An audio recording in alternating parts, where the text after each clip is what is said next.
கிருபாகரனோட தம்பி திவாகர் கிட்ட வந்து செயினை தௌலத்தை அவர் கொடுத்து அனுப்பிச்சு போடுறதுக்காக அனுப்புகிறாரு. அவரும் கௌரவமாக போய் போடுறதுக்காக போகிறாரு. அப்போ நம்ம இந்து வந்து மயக்க வாங்கி தாய் வீட்டு சீட்டு தான் வந்துட்டு முதல்ல இருக்கணும். ஆனால் அந்த குழந்தையோட அப்பா வந்துட்டு 5 சவரன் நகைக்கு ஆசைப்பட்டு இவங்க பாட்டியோட சீரை ஏற்க மறுத்துட்டாரு. ஆனால் இவங்க வந்துட்டு அவங்க மனசார இதை எல்லாரும் முன்னாடியும் செய்யணும்னு நினைக்கிறாங்க.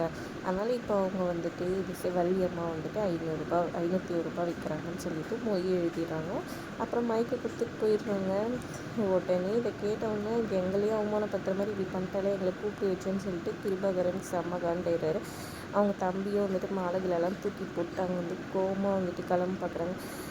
ஒரு நிமிஷம் மாமான்னு சொல்லிட்டு பின்னாடியே வராங்க. எங்கள் மேலே எந்த தப்பும் இல்லை, யார் பண்ணதுன்னு தெரியும்னு சொல்கிறாங்க. யாருன்னு போய் பாருங்கன்னு சொல்லிட்டு போய் கேட்குறாங்க. யார் என்னன்னு சொல்லிட்டு தெரியல, ஒரு பொண்ணு வந்து மைக் கேட்டுச்சு, அதுதான் எனக்கு தெரியுன்ற மாதிரி சொல்கிறாங்க. அப்புறம் இந்துக்கு வந்துட்டு ரொம்ப தேங்க்ஸ்மா அப்படின்னு சொல்லிட்டு அந்த பாட்டி சொல்லி ஃபீல் பண்ணாங்க. பரவாயில்ல, ஆனால் அவங்க இப்போ கூட புரிஞ்சுப்பாங்கன்னு எனக்கு தோணல பாட்டி அப்படின்ற மாதிரி சொல்லிவிட்டு வந்து இந்து வந்து ஐயோ டீச்சரை பிக்கப் பண்ணுற டைம் ஆகிடுச்சின்னு சொல்லிட்டு கிளம்பிடுறாங்க.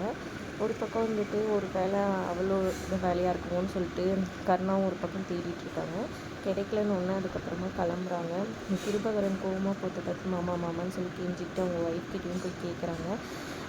இங்கே பாருங்கள், என் மாமாவோட இதுதான் எனக்கு முக்கியம், அவர் அவமானப்படுத்துகிற எந்த ஒரு சொந்தமும் எங்களுக்கு தேவையில்லைன்னு சொல்லிட்டு கூப்பிட்டுட்டு கிளம்பிடுறாங்க. அதுக்கப்புறம் காரில் வேகமாக வந்து ஏறும்போது கிருபாகரன் வந்து கருணா கிட்ட சொன்னாங்க, அந்த பொண்ணு யார் என்னன்னு எனக்கு தெரிஞ்சாகணும் அப்படின்ற மாதிரி சொல்லிட்டு போகிறாங்க. சரிங்க, நான் பார்த்துக்கிறேன்னு சொல்கிறாங்க. அப்புறம் கோயில் ஃபுல்லாக தேடிட்டு கருணா வந்துட்டு அப்புறம் வந்து கிளம்புறாரு.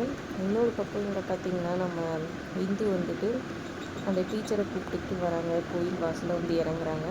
இறங்கிட்டு எதுக்கு இங்கே வந்திருக்கோம் அந்த டீச்சர் கேட்க, உங்களுக்கு ரொம்ப நாளாக குழந்தை இல்லை, எங்களுக்கு தெரிஞ்ச ஒருத்தவங்க சொன்னாங்க இங்கே தொட்டில் கட்டினா சீக்கிரமாக நடக்கும்ட்டு, அதனால தான் சொன்னோன்னா அவங்க கண் கிளம்பிடுறாங்க.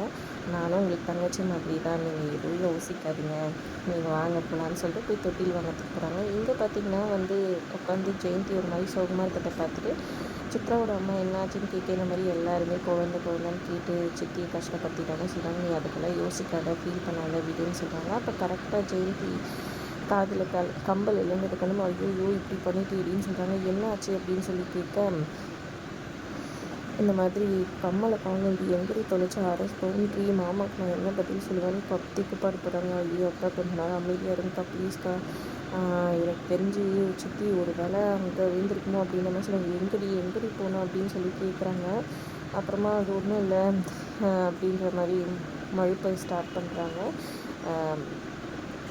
இந்த மாதிரி தொட்டில் கட்டுறதுக்கு தான் போயிருந்தோன்னு சொன்னால் அவ்வளோதான், அக்கா கோச்சிப்பாங்கடி, அப்படியே மாமா கிட்டே சொல்லிடுவாங்க, அமைதியார் எப்படி காசு வந்துச்சு என்ன ஏதுன்னு கேட்பாங்கன்னு சொல்லிட்டு சித்தாவாயை அடைக்கிறாங்க. ஜெயந்தி என்னடி சொன்னீங்க, இப்போ தான் சின்ன பொண்ணு ஏதோ பண்ணாலும் நீ ஏதோ சேர்ந்து பண்ணிருக்கீடி, இப்போ கம்மலை வேற காணோம் அப்படின்னு சொல்லி புலம்பி தள்ளிட்டு இருக்காங்க. மாமாக்கு என்ன பதில் சொல்கிறதுன்னு கரெக்டாக கருணா வராரு.